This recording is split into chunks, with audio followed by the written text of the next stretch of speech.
Hello viewers, आज हम फर्शी शलवार की कटिंग का वीडियो लेकर आए हैं।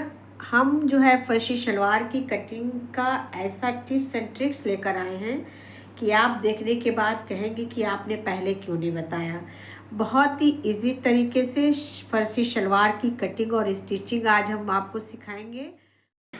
फर्शी शलवार इस वक्त बहुत ट्रेंड में है और इसकी कटिंग भी बहुत इजी है। सबसे पहले हमने 4 फैब्रिक को हमने बिछा लिया अच्छे से, और जितनी भी हमारी लंबाई का शलवार हमको बनाना है उसमें 5 इंच कम करके लंबाई का निशान लगा लेंगे। ये 5 इंच हमारा बेल्ट का होगा। तो हमने जितनी लंबाई बनानी है उस हिसाब से हमने निशान लगा कर एक स्ट्रेट लाइन बनानी है। ये इधर हमारी मोहरी बनेगी। तो ये मोहरी का हिस्सा है। और पुराने ज़माने में हम लोग बित्ते से नाप के म्यानी का निशान बनाते थे इस तरह। ये अब ट्रेंड पुराना हो गया है, तो हमने इंची टेप से 10 इंच का निशान बना लिया है जिधर हमको म्यानी लगानी है। और अभी तक हम मोहरी 8 इंच पे पहनते थे, लेकिन अब जो है फर्शी शलवार में मोहरी बहुत चौड़ी होती है, तो हमने 10 इंच, 11 इंच, 12 इंच जो आपकी ज़रूरत है उस हिसाब से आप निशान लगाकर मोहरी का निशान बना लीजिए। और अब हम यूज़ करेंगे कर्व स्केल, क्योंकि कर्व स्केल से जब हम ये निशान बनाते हैं इस तरह तिर्यक, तो हमारे शलवार का लुक बहुत ही अच्छा जो है दिखता है। अगर हम स्ट्रेट पट्टी का यूज़ करेंगे तो शलवार का लुक अच्छा नहीं होगा, तो हम इसलिए यहाँ पे कर्व स्केल का यूज़ करेंगे। निशान बनाने के बाद अब हम इसको कट कर लेते हैं।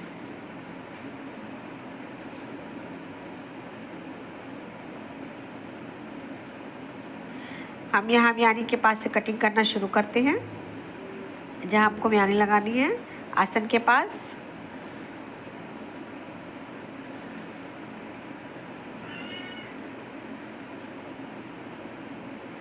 और अब ये जो फैब्रिक यहाँ फोल्ड है इसको भी कट कर अलग कर लेते हैं। और फिर उसके बाद जहाँ हमारा क्रीज पड़ेगा शलवार में, जहाँ हमारा क्रीज पड़ेगा, हम वहाँ पर 2 इंच का निशान लगाकर यहाँ से ये फैब्रिक को फोल्ड करके एक पिन से स्टक कर लेंगे।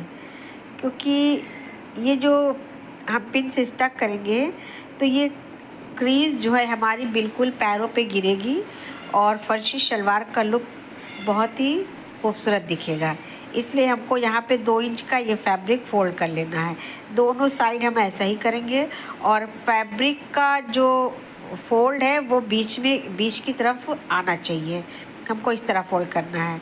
अब हमको कट करनी है बेल्ट। तो बेल्ट के लिए देखिए कपड़ा बहुत है और एब है, तो हमारा सीधा जब फैब्रिक ना कटे स्केल से, जैसे बहुत ही लचीला कपड़ा और बहुत ही सिल्की फैब्रिक है, तो अगर ये ना कटे तो आप एक धागा इस तरह रेशा निकाल के आप फैब्रिक को पहले सीधा कर लीजिए, फिर इसको कट कर लीजिए। तो कट करने से ये आपका फैब्रिक बिल्कुल स्ट्रेट में आ जाएगा, बिल्कुल सीधा हो जाएगा। फिर इसमें आपके झोल नहीं आएगा। तो आप इस तरह देखिए हल्का सा लाइनिंग आ गई है। आप इसी पर अब सीज़र से कट कर लीजिए और आपका फैब्रिक यहाँ से बिल्कुल स्ट्रेट हो जाएगा। तो ये सबसे अहम ट्रिक है कि अगर आपको फैब्रिक और एब मिल गया है, आप सीधा नहीं कर पा रही है कटिंग से, तो आप इस तरह धागा खींच के सीधा कर लीजिए। तो ये ट्रिक बहुत जगह काम आती है, बहुत जगह नहीं भी काम आती, ज़्यादातर ये काम आती ही है। अब 8 इंच का हमको यहाँ पे हमने बेल्ट कट करनी है, क्योंकि 5 इंच की हमारी बेल्ट होगी और 3 इंच हमको नेफा फोल्ड करने के लिए यहाँ पे एक्स्ट्रा मार्जिन रखनी है। तो 8 इंच की बेल्ट कर लेते हैं। बेल्ट ये पूरी लंबाई में नहीं है, तो हम एक्स्ट्रा फैब्रिक भी कट कर लेते हैं। म्यानी के लिए जो हमारा ऑरेब फैब्रिक था उसको हमने म्यानी के लिए यूज़ कर लिया है। इस ऑरेब फैब्रिक से म्यानी कट कर लेंगे।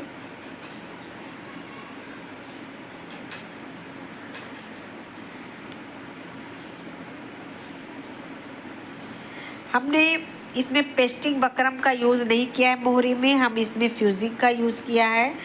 3 इंच चौड़ी फ्यूजिंग की पट्टी कट करने के बाद हमने यहाँ आयरन से पेस्ट कर ली है, और इसको 1 सेंटीमीटर ऊपर हमने पेस्ट की है। नीचे एक्स्ट्रा फैब्रिक लगाकर हमने नीचे से स्टिचिंग कर दी है, ताकि दोनों फैब्रिक मेरा ऐड हो जाए, जुड़ जाए।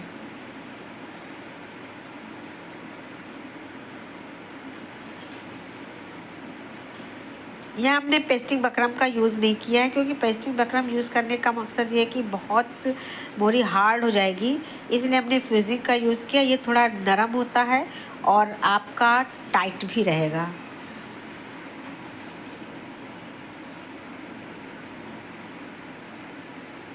इसके बाद हम नीचे वाला जो फैब्रिक हमने रखा था उसको फोल्ड करके हमने बिल्कुल लब पर स्टिचिंग कर लेनी है, किनारे बिल्कुल। और उसके बाद मोहरी पर अच्छी सी सुंदर सी ब्यूटीफुल सी एलिगेंट सी डिज़ाइन बना लेनी है।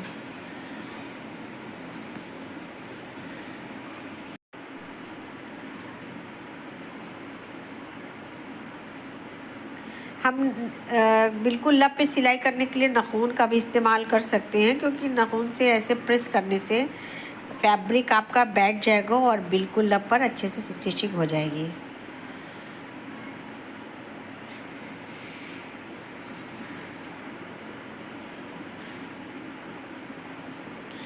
इसके बाद हम जो भी एक्स्ट्रा फैब्रिक होगा उसको हम कट कर निकाल देंगे। अगर आप चाहते हैं कि हमारी स्टिचिंग में फिनिशिंग आए तो आप कभी भी एक्स्ट्रा फैब्रिक को मोड़ कर एडजस्ट करने की कोशिश ना करिएगा। जो भी एक्स्ट्रा फैब्रिक है आप उसको कट कर बाहर कर दीजिएगा। यहाँ पर हम 1 इंच का मार्जिन रख के एक्स्ट्रा फैब्रिक को अलग कर दे रहे हैं।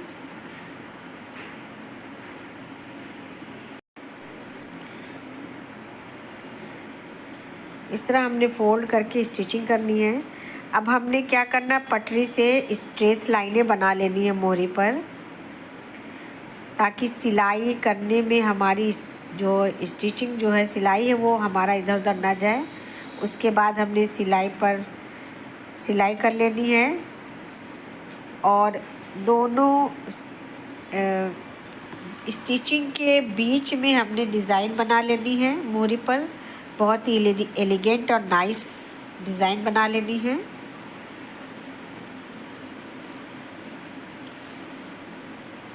या तो आप बारीक बारीक पास बिल्कुल स्टिचिंग भी करके डिज़ाइन बना सकते हैं मोहरी पर। अब पांचा बनने के बाद, मोहरी बनने के बाद आप नेफ़ा बना लीजिए। नेफ़े पे पहले किनारे आप जो है सिलाई को स्टिच करके फैब्रिक को लॉक कर लीजिए और फिर नेफ़ा मोड़ने के बाद आप स्टिचिंग स्टार्ट करिए। और नेफ़ा जब आप फोल्ड करिए तो बिल्कुल नरम और हल्के हाथों का यूज़ करिए, क्योंकि अगर आप फैब्रिक को खींचेंगे तो ये आपका फैब्रिक ऑरेब में हो जाएगा और फिर आपकी स्टिचिंग का लुक गड़बड़ हो जाएगा। तो बिल्कुल नरम हाथों से फोल्ड करके आप बिल्कुल किनारे पर स्टिचिंग करती जाइए। फैब्रिक को खींचने की ज़रूरत नहीं है, बिल्कुल फैब्रिक को नरम हाथों से मोड़ते हुए फिर उसी फैब्रिक पर रखकर स्टिचिंग कर दीजिए।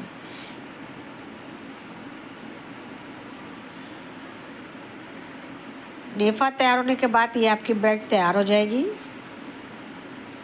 उसके बाद जो हमने नेफ़ा ओपन करने के लिए जहाँ बनाया था निशान, उसके दूसरे साइड हमने नॉच बना लेना है। फिर इसको फोल्ड करके नोच और बना लेना है।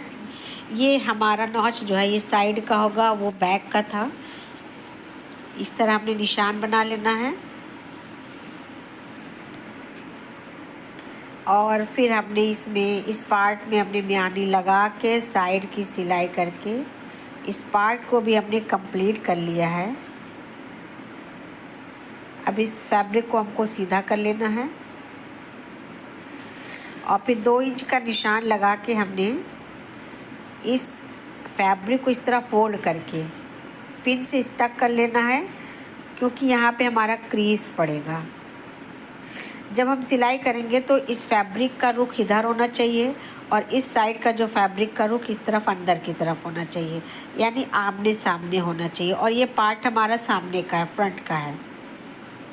जैसे ये फ्रंट का बेल्ट है और वो फ्रंट का नीचे का पार्ट है, तो हम दोनों को मिला के फिर एक पिन से हम जहाँ पे जॉइनिंग है दोनों को अच्छे से पकड़कर एक पिन से हमने जॉइन कर लेना है।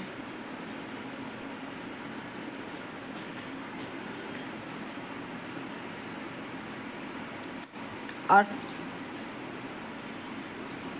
सारे फैब्रिक का जो प्लेट है वो एक साइड हमको मूव करते हुए इस तरह हमने फैब्रिक में प्लेट्स लगानी है। और जो 2 इंच की जो हमने पहले लगाई थी प्लेट्स, उसको भी इसी में एडजस्ट करते हुए बाकी फैब्रिक की प्लेट्स इस तरह हमने स्टिचिंग के साथ लगा लेनी है। और इस साइड की फैब्रिक का रुख उसके अपोजिट होगा। इस तरह हमने लगा के इस शलवार को कंप्लीट कर लेनी है। तो सब कंप्लीट करने से पहले हम बैक का जॉइंट जो है एक दूसरे से स्टक कर लेना है पिन की हेल्प से। और 2-2 प्लेट लगा के पहले हमको बैक कंप्लीट कर लेना है। बैक में प्लेट लगा के कंप्लीट करके स्टिचिंग आपको हटा लेनी है। उसके बाद हमको फ्रंट पे प्लेट्स लगानी है। तो जितना फैब्रिक मेरा बचा रहेगा हमने उसको फ्रंट में कर लेना है। और इस तरह स्टिचिंग करने के बाद ये हमारा जो है फर्शी शलवार बनकर रेडी है। ये इसका लुक बहुत ही खूबसूरत लुक है। अगर आपको ये वीडियो पसंद आती है तो प्लीज़ लाइक एंड सब्सक्राइब।